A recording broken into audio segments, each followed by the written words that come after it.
Porket rail pressure yung lumabas ay command rail na yung titirahin natin. Hello guys, so may pumuntang unit dito sa shop namin. So ang unit nito is Isuzu forward. Ang engine nito is 6M60. So ang una kong ginawa mga kadisil ay iniscan ko. So nakita natin na wala ng DTC kasi niresit ko na. So ito pala yung lumabas sa kanyang sa scanner mga kadisil. At pasensya na kayo kung hindi ko na-videohan. So napicturean ko lang. Pagkatapos ko iniscan at niresit mga kadisil ay pinatakbo ko o ano talaga yung problema niya. Ito yung malupitang diskarte mga kadisil onboard ang ginawa natin tapos pinatakbo natin. So pag lumabas yung check engine niya, so lalabas din yung trouble code niya dito sa scanner. Kung ano yung lalabas ay yun yung titirahin natin. So ang problema pala nito mga kadisil is laging namamatay yung unit niya. So ngayon ay road test natin kung ano yung lumabas sa scanner. Alang layo yung dagat dia na siya magsugod buti init dito siya. Mamatayin siya. No? Pagdating namin sa may unahan mga kadisil ay lumabas na yung check engine at pati na rin yung trouble code. So ito na yun mga kadisil, rail pressure control yung problema niya. At dito na nagsimula yung pagbago-wago ng under niya at taas baba yung RPM niya.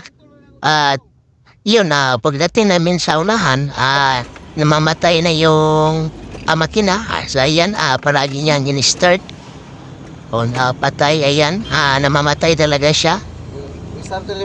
O yan, pinatakbo namin. Hanggang umabot na kami dito, namamatay pa rin siya.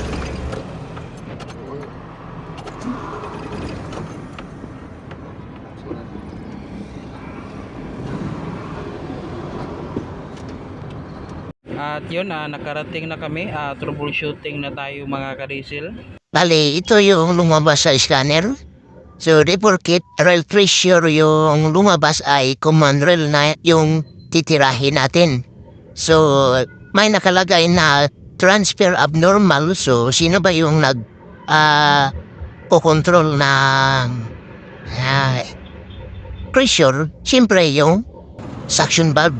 So, yung suction valve yung papalitan natin. So, ito yung ikabit natin na suction valve. So, makapariha lang sila. Tapos, yung isa is yun yung original niya.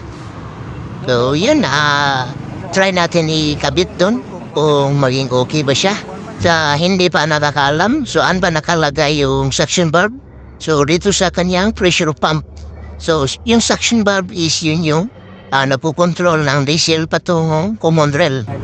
So kung nasira ito ay laging namamatay o namamarya yung engine natin. So ayan guys, nakabit na natin. So try na natin paanda rin. Tapos sa road test tayo kung namamatay ba siya at babalik pa ba yung trouble code niya. So let's go.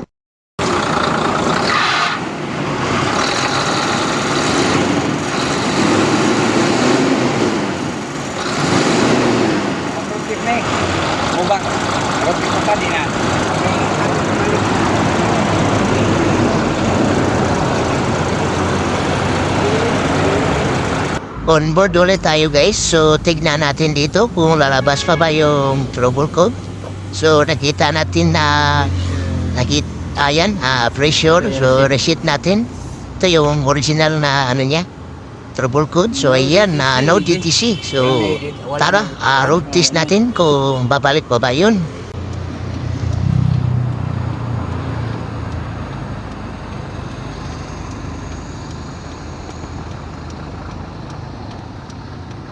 Ayan guys, dito na tayo. Medyo malayo na yung naabot natin. So, ayan, tignan natin sa scanner kung bumalik pa ba. So, ayan, no D2C pa rin. So, ibig sabihin ay hindi na bumalik yung trouble code. Tapos, okay na rin yung under, hindi na pa bago-bago. So, goods na ito. So, yun lang. Salamat sa nanonood. God bless. Paki-share this video. Salamat sa pagsalig mga idol. God bless sa biyahe, amping.